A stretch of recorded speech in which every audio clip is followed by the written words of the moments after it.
So, what is a problem? What is a possibility? Not every situation which seems like a solution is actually a solution, and not every situation which seems like a problem is a problem. It's like this. There was a little bird in Michigan, United States, and winter was just setting in. This is the time he has to move south to warmer climes. But he was a little too happy and tweeting around, He had found a lot of company in the human species that so many of them were tweeting, so he was also busy tweeting, and he kind of delayed his flight south. So after weather started freezing, he tried to fly and his wings froze and he fell. Then a cow was walking by and cows, droppings happened. It landed straight on the bird. Feeling the warmth of the dung, slowly the bird recovered and became very happy and tweeted again from within the dung. A hungry cat was passing by, heard the tweet, opened up the dung and ate up the bird. So not everybody who heaps shit on you are your enemies. And not everybody who gets you out of shit are your friends. It is just that if you are equipped, if you have equipped yourself in such a way, no matter what happens, you know how to make it into a wonderful possibility for yourself. Because what life throws at us is not our choice always. We try to manage it to some extent, but it's not entirely our choice. Life may throw all kinds of things at us, but what we make out of it is 100% ours. If this one dimension, if we take charge of this, no matter what life throws at me, I will make this into a tremendous process for myself. Let it throw whatever. Doesn't matter what life throws at you, you will turn it into a possibility. You will not make anything into a problem because you are not a problem. This is a choice that every human being has, either for every situation.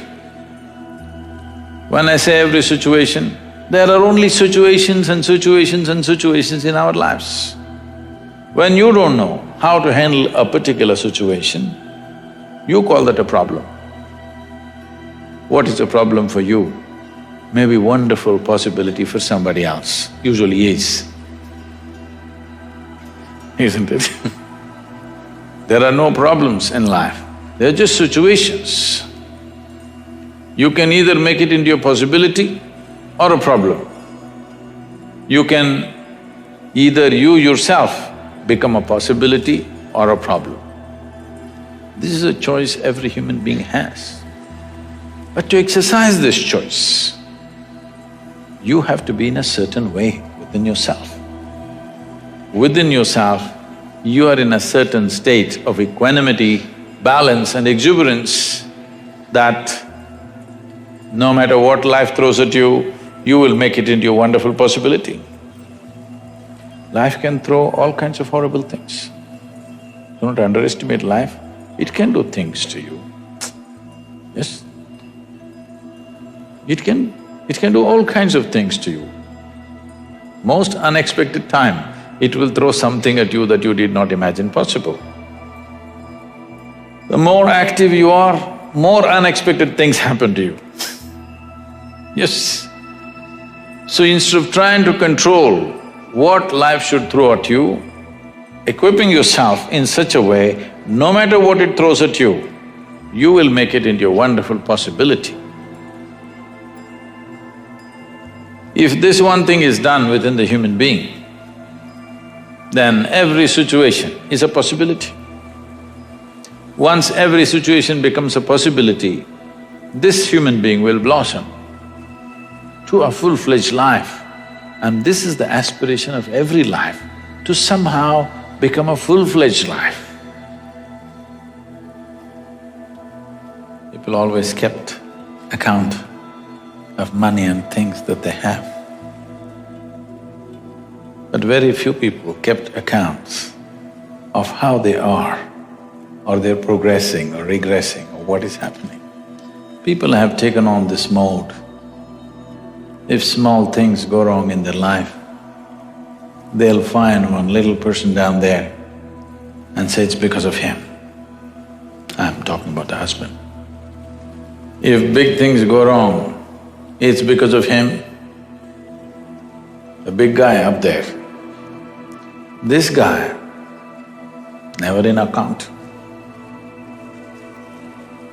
The little people are big people. This one acts really big when he has to receive something. But when he has to give something, he really acts very small. People taken on this mode. This is because there is no clear accounting process and no clear-cut balance sheet. This is where I stand in my life. If there was an accounting process, when you were 5 years of age, how joyful you were.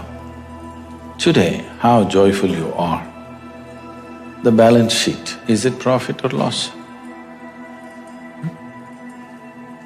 That means it's loss. I was speaking to a group of people at the Princeton University, and I looked around.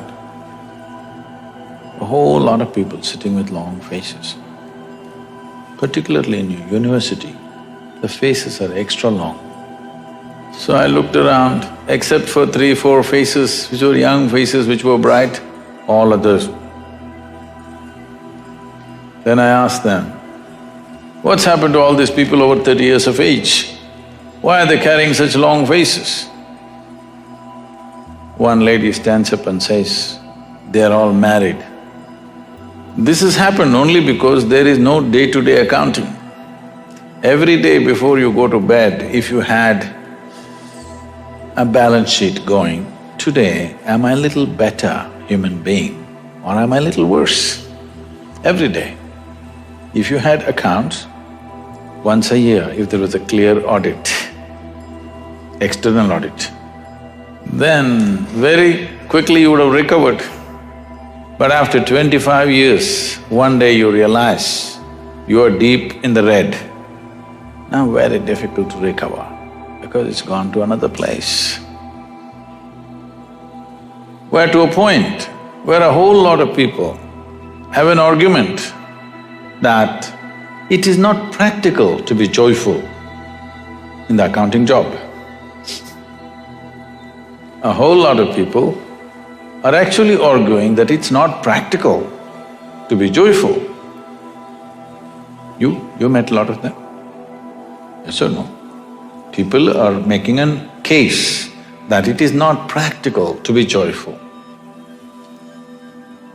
Is it practical to be in various states of stress and distress and still function properly in the world?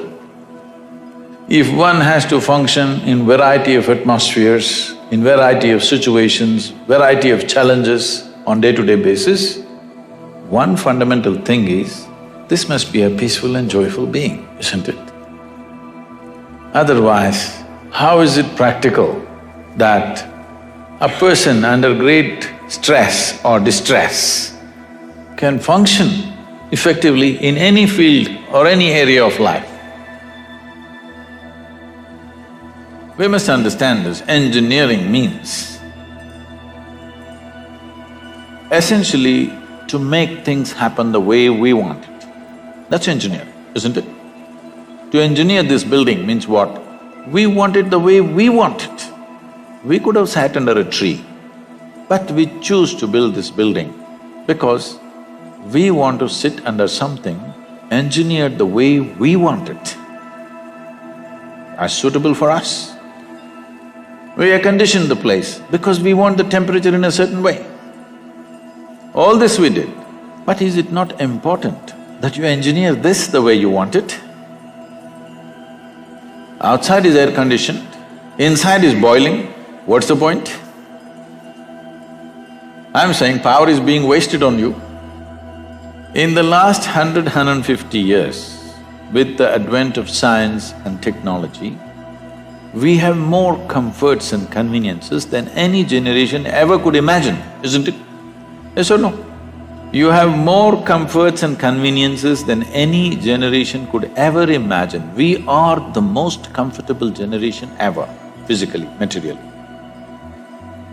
But can you say, are you the most peaceful generation? Joyful? Loving? No. Or can you even say you're the most intelligent generation? That'll be a wrong thing to say.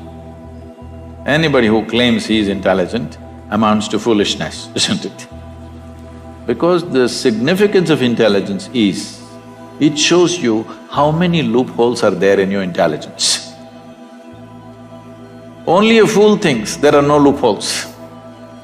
A truly intelligent person always sees how many loopholes in my intelligence. Making life happen better than the way it's happening right now, because this is a fundamental responsibility that we have as a generation of people, because we occupy this space on the planet for a short, brief time.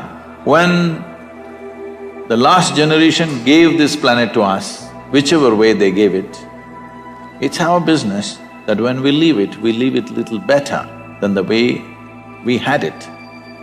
Very important. How better? In what way better? You can decide that. I won't say only ecologically better, but in every way better.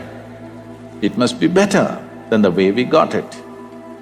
This means we have to engineer ourselves to fit in such a way. See, a well-engineered machine means least amount of friction, isn't it so? Yes? A well-engineered machine means what? Least amount of friction. Heavy friction means badly engineered, isn't it? So the fundamentals of yoga is this. The fundamentals of yoga is in the geometry of physical existence. If you understand the geometry of what this human mechanism is, the body is, the psychological structure is, the chemical processes are, the energy structures are, if you understand the geometry of this and become capable of observing the cosmic geometry, if these two things are well aligned, suddenly your life hits off like a magic. Your life is no more a miserable drag, but it's magical simply because you have gotten the right geometry of things. Anything that is geometrically perfect will function absolutely smoothly and for a very long time. This is something that you must do to yourself. It doesn't matter what you want to do in your life. One thing must happen, your body and your brain should not come in your way, they must work for you. Never your body and your mind should not come in the way of who you want to be. Right now for most people, they themselves are a big issue. When you are an issue, how will you address the issues in the world? If you really want to address the issues in the world, this one should never be an issue, isn't it? I am not the issue here, I am never the problem. If there are problems, I will deal with it, but I am never the problem. This must happen to you, isn't it? Please make yourself like this, that you are never the problem, you're always a part of the solution, never a part of the problem. So there are people who are working for problems, there are people who are working for solutions. Young people should stand up and become a solution for future generations to come and your own life to blossom. Because the greatest fulfillment in one's life is that you function in such a way that you could do something which is much larger than yourself. This must happen. This is the highest fulfillment of activity, that you are able to do something which is larger than yourself. Only then you will see fulfillment in activity. Activity is one thing, but most important thing is how you are. You must know the nature of who you are. You should not go on dodging yourself and one day you will explode into something. You must know what is the level of madness you're suffering. When I say madness, if your mind does not take instructions from you, it's out of control, is that called madness? Just try. Just today after this event, just go sit quietly in your room. Just see what all your mind does. You decide, don't tell anybody. You decide what is the level of madness you're going through. With this, if you enter the world, what will you create? You will only create who you are, isn't it? You cannot do anything other than what you are. What you are is what will happen to the world around you. Before you step out into the world, is it not important at least you're this much equipped that you are not the problem?